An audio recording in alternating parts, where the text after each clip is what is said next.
ব্রিগেডে আপনার গীতা পাঠ হয়েছিল, হিন্দু সম্প্রদায়ের গীতা পাঠ হয়েছিল। যেই আপনার ব্রিগেডে গীতা পাঠ হয়েছিল সেই ব্রিগেডে আবার হচ্ছে আপনার নামাজ হবে। এইটাই হচ্ছে সম্প্রীতি, এইটাই হচ্ছে আমার বাংলা। যেই মাঠে হচ্ছে গীতা পাঠ হয়েছে ওই মাটি আবার নামাজ হবে। এইটাই হচ্ছে সম্প্রীতির একটা নাজির, এটাই হচ্ছে দেখতে চাই। তাই মুখ্যমন্ত্রীর দায়িত্ব এটা। কি আইন যে গো হত্যা করা যাবে না, গো আইন বার করেছে। যদি আইন বার করে থাকে সরকার, যদি সংবিধান বলে আইন, সেখানে আমার হিন্দু সম্প্রদায়ের মানুষ যখন চাইছে না যে গো হত্যা করা যাবে না, বন্ধ।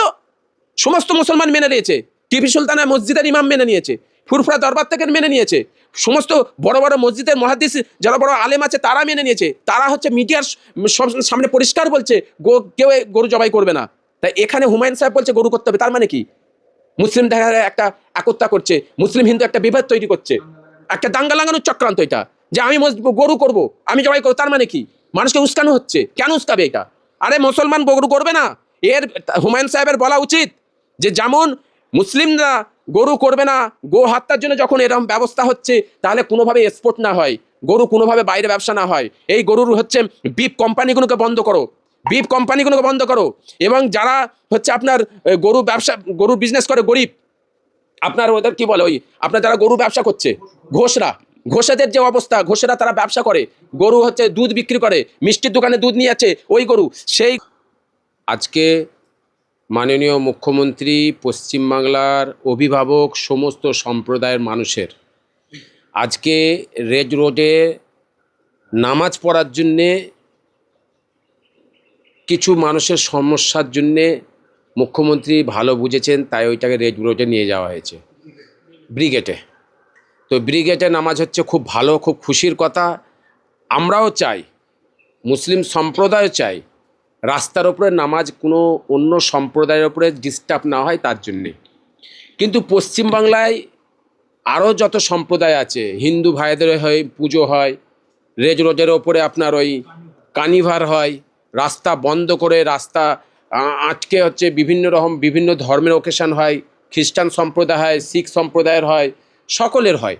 তো আজকে এই নামাজ, এই যে হিন্দু সমাজের, মুসলিম সমাজের, পশ্চিমবাংলায় সমস্ত সম্প্রদায়ের মানুষের রাস্তায় ওকেশন হয়, এই জন্য কারোর ব্যক্তিগত কোনো সমস্যা হয়নি এতদিন ধরে, এত বছর ধরে হয়ে আসছে, বহু বছর ধরে এটা চলে আসছে। কোনো সম্প্রদায়, কোনো পাবলিক এই কথা বলে না যে রাস্তার উপরে কেন নামাজ পড়ছো, বলে না। বা এই রাস্তার উপরে মুসলিম সমাজ কোনোদিন বলে না রাস্তার উপরে পুজো হচ্ছে কেন, রাস্তা বন্ধ করে, বলে না। কেন? বছরে একটা ওকেশন হয়, করে না। আজকে মানুষের সমস্যা দাঁড়িয়েছে, মাননীয় মুখ্যমন্ত্রী সেই রেড রোডের ওপরে নামাজ বন্ধ করে দিয়ে ব্রিগেডের ওপরে করা হয়েছে। তাই আমি মাননীয় মুখ্যমন্ত্রীর কাছে এই ফুরফুরা দরবার শরীফ থেকে নাজিমুদ্দিন বলছি, এই দরবার থেকে আমি বলছি মাননীয় মুখ্যমন্ত্রীর কাছে আমার অনুরোধ, যেন এই রেড রোডে আরও অন্য সম্প্রদায়ে যে সমস্ত রাস্তা বন্ধ করে ওকেশন করা হয় যেন বন্ধ থাকে। কেন? অন্য সম্প্রদায়ের যেন উপরে যেন এটা হয় আইন সকলের জন্যে, আইন সমস্ত সম্প্রদায়ের কাউকে একটা লক্ষ্য করে সেটা তো আইন হতে পারে না। এই দেশের সংবিধান, এই দেশের আইন সকলের জন্য করেছে, এই আইনটা যেন সকলের জন্য যায়। এই আইনের ওপরে যদি মুখ্যমন্ত্রী থাকে, ওয়েলকাম, আমরা খুব খুশি, মুসলিম সমাজ খুশি, মুসলিম সম্প্রদায় খুশি যে আইন সকলের জন্য সমান রেখেছে। তাই আমরা দেখতে চাই যেন আরও অনেক সম্প্রদায়ের ওকেশন আসবে, যেন রাস্তা বন্ধ করে কোনো ওকেশন না হয়। মুসলিমরাও নামাজ পড়বে না, তাদের প্রয়োজন হয়। আমি মুসলিম সম্প্রদায়ের লক্ষ্য করে বলতে চাইছি যে নামাজ আমাদের ভাগ করে হোক। একটা মসজিদে কেন মসজিদ ভর্তি হয়ে রাস্তায় নেমে যায়, একটাই জামাত হয়, জামাতকে ভাগ করে নাও, রাস্তা বন্ধ করে দিয়ে নামাজ দুবার হোক, তিনবার হোক, কিন্তু রাস্তায় না নেমে হয়। এটা মুসলিম সম্প্রদায়ের কাছে আমার অনুরোধ। আর সরকারের কাছে আমার অনুরোধ যেন আইন সকলের যেন সমান হয়। এই দেশ, এই সংবিধান, এই রাজ্য, এই যেমন এই পশ্চিমবাংলা যেমন কাজী নজরুল ইসলামের, সেরকমই হচ্ছে রবীন্দ্রনাথ ঠাকুরের। তাই আমি চাইছি যেন এই রাজ্যে যেন সম্প্রীতিটা যেন লক্ষ্য করে আমার মাননীয় মুখ্যমন্ত্রী, আমার রাজ্যে সম্প্রীতির সাথে আমরা চলি, যেন সম্প্রীতির সাথে আমরা যেন থাকতে পারি। যে রেড রোড হচ্ছে রাজ্য সরকারের নিয়ন্ত্রণে থাকে, আর ব্রিগেড ময়দানটা সেনাবাহিনীর নিয়ন্ত্রণে থাকে। হয়তো দেখা যাবে এবছরে করতে দিল, সামনে বার হয়তো পারমিশন নাই দিল, তখন তো রাজ্য সরকার বলে ব্রিগেড না পারমিশন দিলে আমি কিছু করতে পারবো না, এর মধ্যে হতে পারে। দেখুন, এইটা রাজ্য সরকারের উপর ডিপেন্ড করছে। এই রাজ্যের সব সম্প্রদায়ের মানুষ কিভাবে থাকবে, কিভাবে চলবে, যেমন তাদের সমস্ত দায় দায়িত্ব ব্যবস্থা তো সরকারের, এটা সরকারের দায়িত্ব যে আগামীতে যদি রেড রোডে আপনার ইয়েতে যদি বন্ধ করে দেয় আপনার ব্রিগেড, সেটা সরকার বুঝবে, সরকার ব্যবস্থা করে দেবে, যেন নামাজের ব্যবস্থা যেন করে দেয়। যেন কেন ব্রিগেডে আপনার আপনার হচ্ছে ইয়ে হয়েছিল, দুর্গা আপনার গীতা পাঠ হয়েছিল, হিন্দু সম্প্রদায়ের গীতা পাঠ হয়েছিল, যেই আপনার ব্রিগেডে গীতা পাঠ হয়েছিল সেই ব্রিগেডে আবার হচ্ছে আপনার নামাজ হবে। এইটাই হচ্ছে সম্প্রীতি, এইটাই হচ্ছে আমার বাংলা। যেই মাঠে হচ্ছে গীতা পাঠ হয়েছে ওই মাটি আবার নামাজ হবে, এইটাই হচ্ছে সম্প্রীতির একটা নাজির, এটাই হচ্ছে দেখতে চাই। তাই মুখ্যমন্ত্রীর দায়িত্ব এটা, মুখ্যমন্ত্রী এটা ব্যবস্থা করবেন যেন আগামীতে যেন এই জিনিসটা না করে, সেনাবাহিনীকে সামনে দাঁড় করিয়ে নামাজ না বন্ধ করে দেয়। কেন আইন সকলের জন্য সমান, সেইটার দিনে যেন আমাদের রাজ্যের মুখ্যমন্ত্রী লক্ষ্য রাখে। বিজেপি সরকার আসার পরে কুরবানির উপরে নিষেধাজ্ঞা জারি করা হয়েছে কার্যত। সেই জায়গায় মুর্শিদাবাদের যিনি দাবাং নেতা হ্যাঁ, হুমায়ুন কবির, তিনি বলছেন অন্য কথা। কি বলছেন? আপনি শুনেছেন, তিনি বলছেন আমরা করবো, অসুবিধা নেই, মুখ্যমন্ত্রীর সঙ্গে আমাদের কথা হয়। না না, এইটাই তো আমি বোঝাতে চাইছি বাংলার মানুষকে। এখন বললেন কিছু হচ্ছে অন্ধভক্ত আছে গালাগালি করবে, কিছু অন্ধভক্ত আছে গালাগালি করবে, এরাই হচ্ছে দেশের শত্রু, এরাই হচ্ছে জনসাধারণের শত্রু, এরাই হচ্ছে পশ্চিমবাংলাকে শেষ করছে, আর এরাই হচ্ছে পশ্চিমবাংলাকে শেষ করেছে। এমন বলেছে যে এখানে আমরা হচ্ছে মসজিদ করব, এই তো নিজের মুখের কথা, যে আমি বাবরি মসজিদ করেছিলাম বলেই তবে বিজেপি জিতেছে, এত সিট বেড়ে গেছে, তার নিজের মুখের কথা। আজকে এই তো বলবে, এর বিরুদ্ধে আমাদের সবাইকে একতা হতে হবে। নাই আজকে দেশের সংবিধানকে মুসলিম সম্প্রদায় ভালোবাসে। আজকে প্রফিট মোহাম্মদ সাল্লাম যারা মুসলমান, আমাদের রসুল আমাদের নবী প্রফিট মোহাম্মদ সাল্লাম বলছেন যে তোমরা আগে যেমন যেমন নিজের ধর্মকে ভালোবাসো, যেমন তোমাদের ইমান, তো দেশকে ভালোবাসা, দেশের সংবিধানকে মানা, এটা হচ্ছে ইমানের একটা অঙ্গ। দেশের ভালোবাসা হচ্ছে একটা ইমানের অঙ্গ, দেশকে ভালোবাসতে হবে। তো এই দেশের একটা আইন বের করেছে সরকার, কি আইন? যে গোহত্যা করা যাবে না, গোহত্যা আইন বের করেছে। যদি আইন বের করে থাকে সরকার, যদি সংবিধান বলে আইন, সেখানে আমার হিন্দু সম্প্রদায়ের মানুষ যখন চাইছে না যে গোহত্যা করা যাবে না, বন্ধ, সমস্ত মুসলমান মেনে নিয়েছে, টিপু সুলতানের মসজিদের ইমাম মেনে নিয়েছে, ফুরফুরা দরবার থেকে মেনে নিয়েছে, সমস্ত বড় বড় মসজিদের মুহাদ্দিস যারা বড় আলেম আছে তারা মেনে নিয়েছে, তারা হচ্ছে মিডিয়ার সব সামনে পরিষ্কার বলছে কেউ গরু জবাই করবে না। তাই এখানে হুমায়ুন সাহেব বলছে গরু করতে হবে, তার মানে কি? মুসলিম দেখা একটা একতা করছে, মুসলিম হিন্দু একটা বিভেদ তৈরি করছে, একটা দাঙ্গা লাগানোর চক্রান্ত এটা, যে আমি গরু করব, আমি জবাই করবো, তার মানে কি? মানুষকে উস্কানো হচ্ছে, কেন উস্কাবে এটা?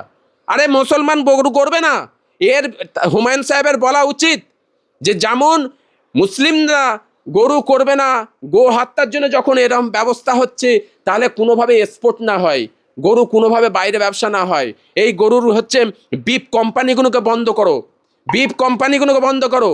এবং যারা হচ্ছে আপনার গরুর বিজনেস করে, গরিব আপনার ওদের কি বলে, ওই আপনার যারা গরু ব্যবসা করছে, ঘোষেদের যে অবস্থা, ঘোষেরা তারা ব্যবসা করে, গরু হচ্ছে দুধ বিক্রি করে, মিষ্টির দোকানে দুধ নিয়ে যাচ্ছে ওই গরু, সেই গরুগুলোকে যখন বয়স হয়ে যাচ্ছে 2 বছর পর, 1 বছর পর, 3 বছর পর, ওই গরুগুলোকে বিক্রি করছে 10-12 হাজার টাকা করে, গরুগুলো কিনছে আর গরুগুলো বিক্রি করছে হচ্ছে 2-3 বছর পর আর 50,000, 60,000, 1 লাখে বিক্রি করে পুনরায় ফের নতুন গরু নিয়ে আসে তারা, তাদের সংসার চলে বছরকে বছর।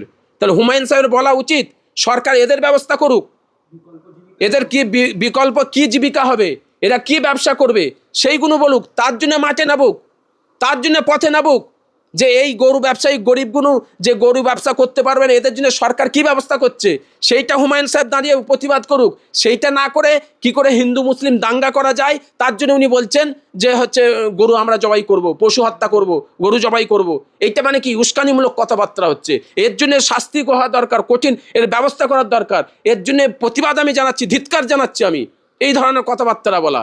কেন? আমাদের ঐক্য হতে হবে, একতা হতে হবে, মানবতা।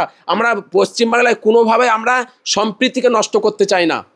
আমরা এই পশ্চিমবাংলায় এতদিন সরকার বলেনি, তাই এখানে গো হত্যা হয়েছে, গরু জবাই হয়েছে, মানুষ ব্যবসা করেছে, বিজনেস করেছে। এখন নতুন সরকার এসছে, তিনি বলছে গো হত্যা হবে না, করবো না। কিন্তু আমাদের প্রশ্ন হচ্ছে এই প্রতিবাদটা আমাদের সকলকে করতে হবে।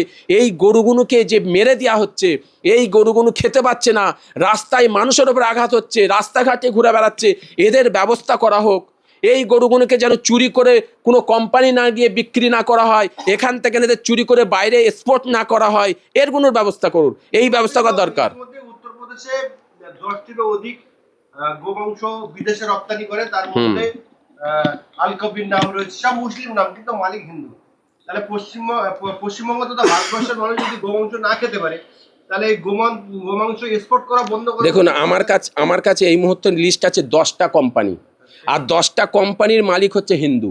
10টা কোম্পানি, বিপ কোনো হচ্ছে অন্য পশু নয়, এই কোম্পানিগুলোর নামই হচ্ছে বিপের কোম্পানি, বিপ এক্সপোর্ট, এটা লেখাই আছে। তাহলে এই কোম্পানিগুলি ভারতবর্ষের। তাহলে সর্বপ্রথম আমাদের সমস্ত সম্প্রদায়ের মানুষ হিন্দু মুসলিম ঐক্য হয়ে এই কোম্পানিকে বন্ধ করুক। যারা মিডিয়ার সামনে এসে গরিব দেখারে অত্যাচার করছে, গরিব দেখারে মানছে, গো হত্যার নাম দিয়ে তাদের ঘরে মার্ডার করে দিচ্ছে, মেরে দেওয়া হচ্ছে, এদের কাছে আমার প্রশ্ন, তোমরা এই কোম্পানিকে বন্ধ করো। যেমন আমি বলে দিই, যেমন হচ্ছে আপনার আল কবির এক্সপোর্ট প্রাইভেট লিমিটেড, সবচেয়ে বড় কোম্পানি ইন্ডিয়ায়, তার মালিককে সতীশ সরওয়াল, যেতে পারবে? এই কোম্পানি বন্ধ করতে পারবে? এটা পারবে? প্রশাসনকে দিয়ে করাচ্ছে, প্রশাসন যে বন্ধ করতে পারবে? পারে না। আর একটা দেখেন আরবিয়ান এক্সপোর্ট মালিককে সুনীল কাপুর হিন্দু সম্প্রদায়ের মানুষ। কোথায় গেল এইসব আপনার অন্ধভক্তগুলো? আজকে আমি অবাক হয়ে যাচ্ছি। গো মাতা আমি শ্রদ্ধা করি, সম্মান জানাই হিন্দু সম্প্রদায়কে, কিন্তু একটা গোমাতার আলাদার ভাগ হতে পারে কি করে, নিয়ম আলাদা হতে পারে কি করে? কোম্পানি সমস্ত এই 10টা নাম আছে এখানে আমার কাছে, 10টা কোম্পানি, পরপর 10টা কোম্পানি হচ্ছে হিন্দু সম্প্রদায়ের কোম্পানি, কিন্তু হিন্দু সম্প্রদায়ের মানুষ মালিক। কেন এদের বন্ধ করতে পারছে না? কেন এদের মধ্যে প্রতিবাদ করছে না? এইগুলো বন্ধ করুন। ঐক্য, ভালোবাসা, একতা, ভ্রাতৃত্বকে আমাদের ঠিক জায়গায় রাখতে হবে। আমাদের সকলকে ঐক্য হয়ে প্রতিবাদ করতে হবে, মাঠে নামতে হবে, কোম্পানিগুলোকে বন্ধ করাতে হবে, এবং গো হত্যা যেগুলো হচ্ছে, যেগুলো কষ্ট দেওয়া হচ্ছে গরুগুলোকে রাস্তাঘাটে, সেইগুলো বন্ধ করাতে হবে, আমাদের পথে নামতে হবে।